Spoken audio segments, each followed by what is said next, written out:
ദാഹിച്ചലയുന്ന ചെന്നായ്ക്കൂട്ടം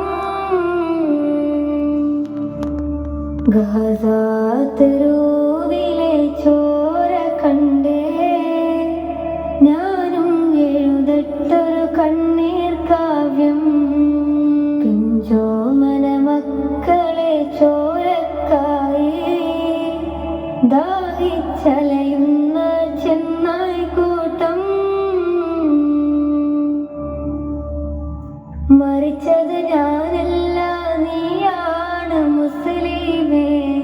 ഫാസിസ തടവറയിൽ അടിമയായി നിൽപ്പോ നീ എന്ന് തീരും ഈ കണ്ണുനീരിൻ മോചനം നേടുകില്ലേ? ഫലസ്തീൻ ചിരിയുന്നത് കാണാക്കിനാവല്ല, അറബിപ്പൻ വിളയുന്ന